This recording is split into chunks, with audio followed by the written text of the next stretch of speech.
Magandang araw mga kapatid. Nasubukan nyo na ba na nagturo kayo, ginawa nyo lahat para maituro yung dapat yung maituro, at pagkatapos noon, nung tinanong nyo sila, kulang yung kanilang mga isinasagot sa inyo. Pagka ganun ang nangyari, medyo nakakalungkot, hindi po ba? Subalit kung tama ang kanilang sagot, siyempre tuwan-tuwa tayo. Ibig sabihin, yung pinagpagura natin, may nangyari. Sa buhay ng mga apostoles, no, yung mga alagad ng ating Panginoon, ganun din. No, isang araw, ito po ay matatagpuan sa Mateo chapter 16, verse 13. Isang araw, nandoon po sila sa isang lugar na kung saan ang tawag ay Caesarea Philippi. Ito po ay isang lugar na ang may kontrol ay mga Romano, sapagkat nung panahon po na yon, ultimong yung mga Hudyo ay under ng mga Romano. Ito pong Caesarea Philippi ay malayo sa lupain ng Judea. Andun po ang Panginoong Hesus at mga alagad niya. Ito pong lugar na ito, isang lugar na kung saan usong-uso po yung mga Diyos-Diyosan. Marami pong Diyos-Diyosan dito na sinasamba ng mga tao. At dahil po doon, siyempre po, uso rin dito yung oppression o yung paninikil sa karapatan ng kapwa. Pinagsasamantalahan nila yung kapwa nila pag mas mahina sa kanila. Meaning to say, survival of the fittest. Pag malakas ka, bida ka. Pag hindi, kawawa ka.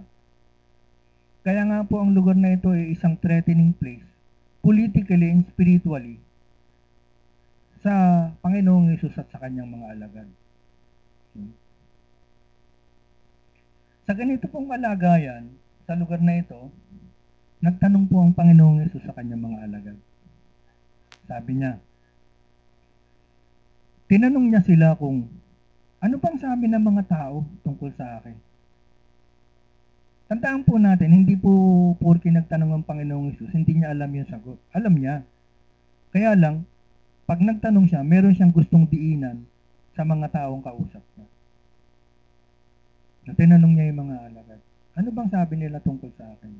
Ang sagot nila, ikaw daw po si Isaias, ikaw daw po si Propeta Jeremias, ikaw daw po si Juan Bautista, ikaw daw po ay isang mabuting guro, mahusay na guro at mahusay na tao. Mabuting tao, sabi nila. Ngayon, sabi naman ng ating Panginoong Hesus sa kanya, kayo naman, ano naman ang masasabi niyo tungkol sa akin? Anong pagkakakilala niyo sa akin? Tandaan po natin na yung panahon na yon, na nagtanong ang Panginoong Hesus tungkol sa kung anong sinasabi ng mga tao sa kanya. Yung kultura po noon, pareho rin ang kultura natin ngayon. Maraming mga tao, ang kung ano-ano ang sinasabi tungkol sa Panginoong Hesus. Meron silang kaunting kaalaman, pero hindi nila lubusang nakikilala kung sino ba talaga ang Panginoong Hesus. Ganon din po tayo ngayon. Meron din po tayong kaunting kaalaman, pero hindi po natin lubusang nakikilala kung sino ang Panginoong Hesus.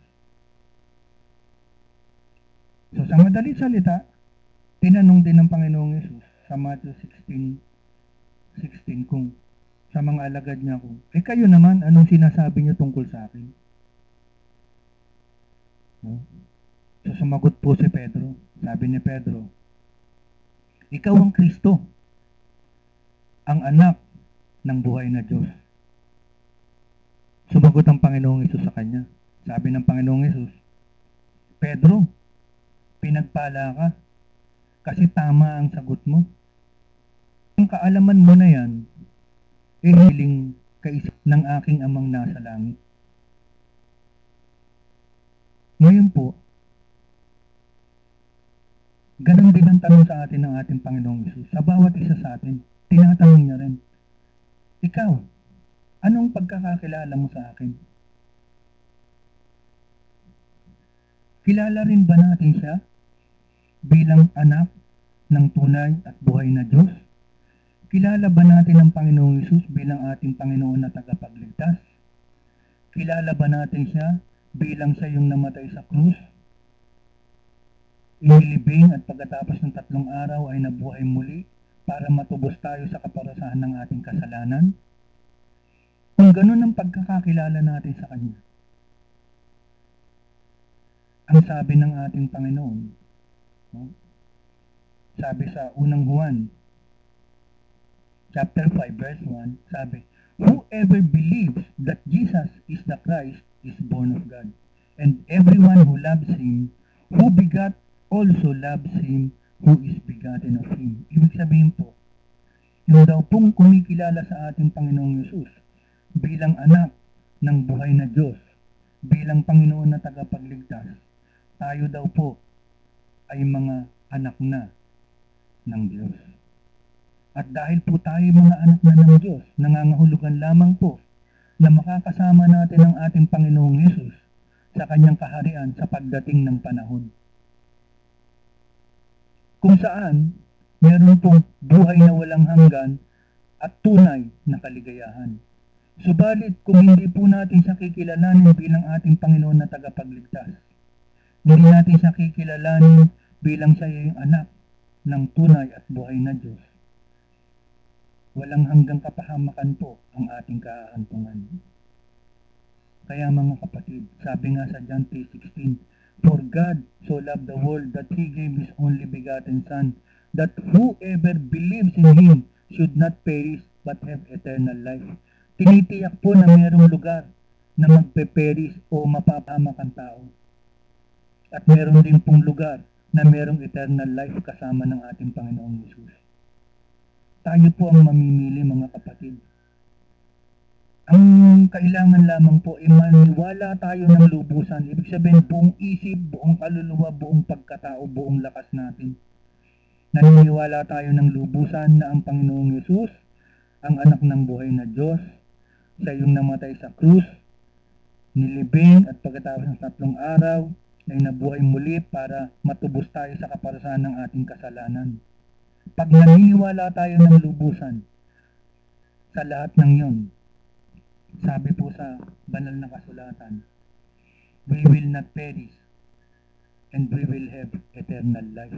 Subalit kung hindi, kasama po tayo dun sa mga taong makakaranas ng walang hanggan o walang katapusang kapahamakan. Ikaw at ako ang mamimili. Tayo ang magpapasya. At ang panahon ay ngayon na. Huwag na po natin ipagpapasya.